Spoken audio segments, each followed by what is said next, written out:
ये आदमी जो पी रहा है वो कोई आम पानी नहीं है कि जेल से भागने का औजार है। सबसे पहले ये आदमी 5 लीटर पानी एक साथ पी लेता है, जिसके बाद ये वर्कआउट करने लगता है। फिर वो पूरे दिन पेशाब को भी रोके रखता है क्योंकि उसे वार्डन के आने का इंतजार था। फिर ये पेट खराब होने का बहाना बनाने लगता है और जो पानी इसने इतनी देर से रोक रखा था वह वार्डन के जूतों के ऊपर उल्टी कर देता है, जिसके बाद जाहिर तौर पर इसे जेल के अस्पताल में ले जाया जाएगा। अब अस्पताल आकर यह नर्स से पेशाब का बहाना करने लगता है। नर्स उसके साथ नहीं जा सकती है, इसलिए उसे एक कैदी को उसकी मदद के लिए भेजना पड़ता है। लेकिन नर्स को क्या पता था कि जिस कैदी को उसने मदद के लिए भेजा था वो उसी का साथी है। अब जैसे ही दोनों टॉयलेट में आते हैं तो सबसे पहले ये ड्रिप को डस्टबिन में फेंक देते हैं और उसके ऊपर मॉप को डाल देते हैं, जिसके बाद जॉन टॉयलेट सीट पर चढ़ जाता है और वैन को खोलने लगता है। फिर उसमें से एक लोहे की रॉड निकाल लेता है जो उसने पहले से वहाँ रखी होती है। अब जॉन टॉवल बकेट को निकालने लगता है, जिसके बाद वो उसे हटाकर बाहर आ जाते हैं। फिर जाने से पहले वो उसे उसकी जगह पर लगा देते हैं। अब दोनों उस रास्ते से जेल के वर्करूम में आ जाते हैं। फिर वो वहाँ से एक लकड़ी का बॉक्स लेते हैं जो उन्होंने पहले से वहाँ बनाकर रखा होता है। अब वो उस बॉक्स को ले जाकर फूड ट्रक के नीचे लगा देते हैं और फिर उसमें अपने आप छुप जाते हैं। अब जब ट्रक की तलाशी हो रही होती है तो वो आईने से नीचे देखते हैं तो उन्हें वहाँ कुछ भी नहीं दिखता है, जिसके बाद दोनों जेल से भागने में कामयाब हो जाते हैं। अब ट्रक गैस स्टेशन पर रुकता है तो जब ट्रक ड्राइवर गैस भरवाने में लगा होता है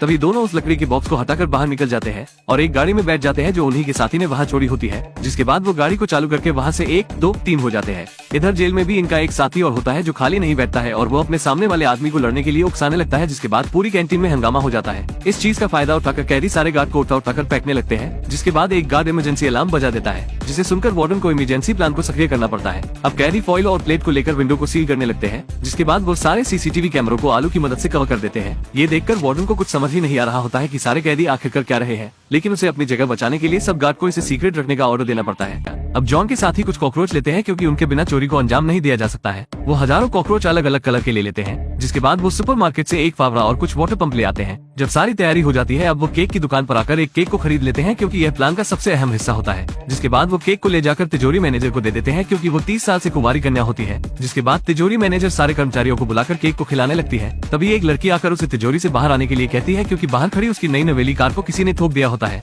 बाहर खड़े 2 पुलिस वाले भी चोर होते हैं जो पुलिस की वर्दी में आए होते हैं। अब वो दोनों मैनेजर को अपनी बातों में उलझाए रखते हैं क्योंकि जब तिजोरी मैनेजर तिजोरी के पास आती है तो वो बंद हो चुका होता है और उसका बचा हुआ केक भी उसी के अंदर बंद हो जाता है। जब रात होती है तो 2 चोर वर्कर के ड्रेस में आ जाते हैं और वो टनल में जाने लगते हैं जिसमें काम चल रहा होता है और जो तिजोरी के पास होती है। अब वो ट्रांसपोर्ट पाइप को निकालकर उसमें सारे कॉकरोच को डाल देते हैं। अब अगले दिन जब वॉल्ट खुलता है तो वॉल्ट मैनेजर डर जाती है क्योंकि उसके बचे हुए केक को कॉकरोच मिलकर खत्म कर रहे होते हैं।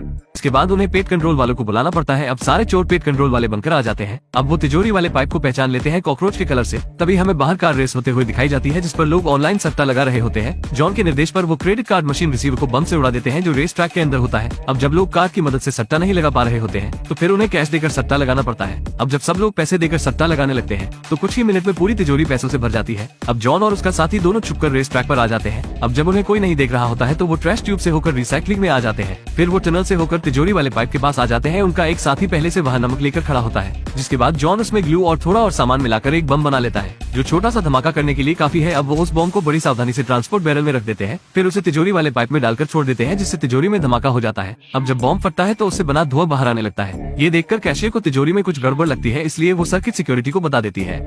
जिसके बाद सिक्योरिटी वाले उसकी जांच करने के लिए जाने लगते हैं जैसा जॉन चाहता था। अब जॉन के साथ ही वाटर पंप को तिजोरी के पाइप के ऊपर लगा देते हैं और मशीन को चालू करके पैसों को खींचने लगते हैं। जिसके बाद वो सारे पैसों को कचरे वाले बैग में डालने लगते हैं और कुछ ही समय में वो तिजोरी का ढेर सारा पैसा खींच लेते हैं। अब वो सारे पैसों को कचरे वाली गाड़ी में रख लेते हैं, जिसके बाद वो टनल से जाने लगते हैं। अब वो वहाँ से जाने वाले ही होते हैं तभी उन्हें गार्ड रोक लेते हैं, लेकिन वो कचरा ले जा रहे हैं ऐसा कहकर वो बच जाते हैं और फिर पैसा लेकर निकल जाते हैं। इधर जॉन और उसका साथी जो जेल से भागे होते हैं वो जेल में दोबारा जाने लगते हैं। इससे पहले उन्हें जेल में गार्ड ढूंढने लगे। इधर जेल में साथी को पता चल जाता है कि टाइम हो चुका है प्लान के अगले स्टेप का, इसलिए वो आग लगाकर जेल के अलार्म सिस्टम को बजा देता है। क्योंकि वार्डन को कैंटीन का कुछ नहीं दिख रहा होता है इसलिए उसे फायर ब्रिगेड को बुलाना पड़ता है। अब फायर ब्रिगेड के साथ जॉन और उसका साथी कपड़े बदलकर जेल में आ जाते हैं, जिसके बाद वो अस्पताल के पीछे वाले गेट से होकर अंदर आ जाते हैं। अब जब चोरी का पता लगता है तो शातिर पुलिस वाले भी चोर का पता नहीं लगा पा रहे होते हैं और इधर जॉन जेल में बैठकर मजे से खाना खा रहा होता है। अब 3 साल बाद वो जेल से छूट जाता है और जहाँ उसने पैसे दबा के रखे होते हैं वो निकाल लेता है, जिसके बाद वो मजे से अमीरों की जिंदगी जीने लगता है और इसी तरह मूवी का एंड हो जाता है।